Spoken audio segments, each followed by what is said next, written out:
Coba bayangin deh, gimana kalau kunci buat menyelamatkan hutan-hutan kita yang paling berharga itu ternyata ada di tangan orang-orang yang tinggal di dalamnya.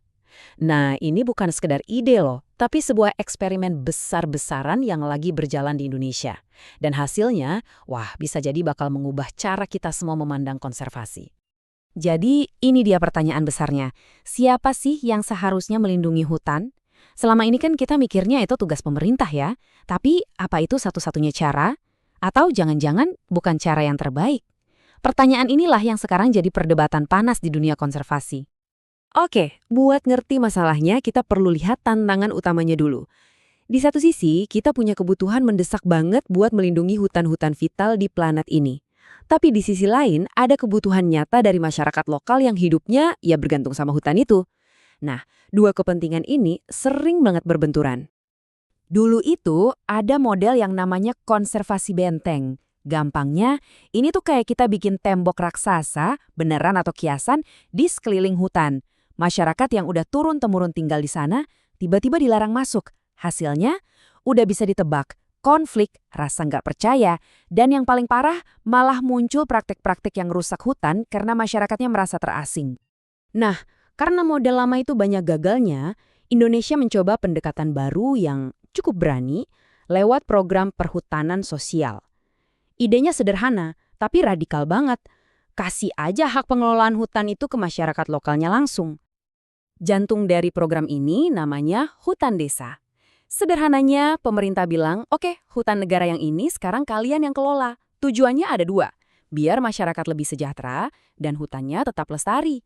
Jadi ini bukan cuma sekedar izin, tapi benar-benar penyerahan tanggung jawab. Dan ini bukan asal kasih aja loh, prosesnya itu rapi banget. Ada 3 langkah utama. Pertama, ada pelatihan dan diskusi, biar masyarakat paham hak dan kewajibannya. Kedua, harus ada izin resmi dari pemerintah pusat. Dan ketiga, ini yang paling penting, masyarakat sendirilah yang bikin rencana pengelolaannya. Jadi ini benar-benar kemitraan. Oke, di atas kertas idenya kedengaran brilian kan? Tapi kita semua tahu teori itu seringkali beda sama kenyataan di lapangan. Jadi pertanyaan sesungguhnya adalah, program ini beneran jalan nggak sih? Nah, sebuah penelitian di Sulawesi mencoba cari jawabannya. Para peneliti ini mau tahu lebih dari sekedar programnya ada atau enggak. Mereka mau tahu apakah masyarakatnya itu beneran percaya sama program ini, dan yang lebih penting lagi nih, kepercayaan itu cuma di mulut aja atau beneran diwujudkan jadi tindakan nyata buat menjaga hutan. Cara mereka ngukurnya menarik banget. Mereka ngebedain antara sikap, yaitu apa yang orang pikirin atau yakini, sama perilaku, apa yang beneran mereka lakuin. Samalah kayak kita bilang kita dukung gaya hidup sehat, tapi pertanyaannya, kita beneran olahraga nggak? Nah, itu dia bedanya. Jadi, buat cari jawabannya, tim peneliti ini langsung terjun ke jantung eksperimennya, Sulawesi Tengah. Mereka ngobrol dan wawancara mendalam sama 181 anggota Lembaga Pengelola Hutan Desa atau LPHD. Mereka ini orang-orang yang ada di garda terdepan program ini. Oke, sekarang bagian yang paling ditunggu-tunggu. Kita intip hasil temuannya. Mari kita lihat datanya ngomong apa.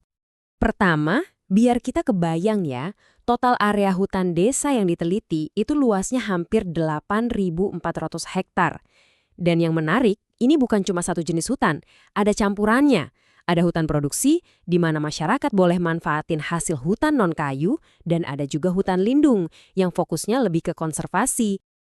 Oke, langkah pertama, para peneliti ngukur sikapnya dulu. Apakah masyarakat di sana beneran percaya sama program ini? Dan hasilnya, wow! Dari skala 5 sampai 20, di mana 5 itu artinya sangat nggak setuju dan 20 itu sangat setuju, skor rata-ratanya adalah 17,41. Ini tuh menunjukkan sikap yang positif banget. Artinya, masyarakat di sana benar-benar yakin kalau program ini bisa ningkatin kesejahteraan mereka. Oke, jadi mereka percaya sama programnya, sip. Tapi, ini dia pertanyaan jutaan dolarnya. Apakah kepercayaan itu diwujudkan jadi tindakan nyata? Jawabannya adalah iya. Para peneliti nemuin korelasi positif sebesar 0,74. Dalam statistik, angka positif sekecil apapun itu udah berarti ada hubungan. Nah, angka setinggi ini nunjukin hubungannya kuat banget. Sikap positif mereka benar-benar sejalan sama tindakan partisipasi mereka. Ini bukti nyata kalau programnya emang jalan di lapangan. Nah, angka-angka tadi kan melukiskan gambaran yang bagus banget ya. Tapi seperti banyak hal di dunia nyata, ceritanya ternyata sedikit lebih rumit. Pas para peneliti gali lebih dalam lagi, mereka nemuin beberapa tantangan penting. Dan disinilah ceritanya jadi lebih berwarna. Walaupun secara umum sikap dan perilakunya positif, ternyata ada beberapa masalah. Contohnya, nggak semua orang ikut terlibat dalam perencanaan. Terus, manfaat ekonomi yang diharapkan juga belum kerasa banget. Bahkan ada konflik soal batas lahan dan, yang menarik, ternyata nggak banyak anggota yang antusias buat kasih masukan. Lantas, apa artinya semua ini? Apa pelajaran yang bisa kita petik dari eksperimen di Sulawesi Tengah ini? Nah, ini dia kesimpulan utamanya. Memberikan kendali kepada masyarakat itu adalah sebuah strategi yang sangat menjanjikan dan berdasarkan data emang berhasil. Tapi ini bukan peluru perak atau solusi ajaib yang bisa menyelesaikan semua masalah konservasi dalam sekejap. Keberhasilannya masih bergantung pada banyak faktor lain. Kutipan dari para penelitinya sendiri ini ngerangkum dilemanya dengan pas banget. Mereka bilang, nilai ekonomi hutan yang tinggi tidak dapat menjamin pengelolaan hutan yang lestari, terutama karena ketidaksesuaian langsung dari manfaat ekonomi. Artinya apa? Artinya, cuma karena sebuah hutan itu berharga, nggak otomatis dia bakal lestari. Manfaat ekonominya itu harus benar-benar nyampe ke kantong masyarakat. Jadi, kita tutup bahasan kali ini dengan satu pertanyaan besar buat kita renungkan bareng-bareng. Data menunjukin kalau memberdayakan masyarakat itu adalah langkah yang tepat.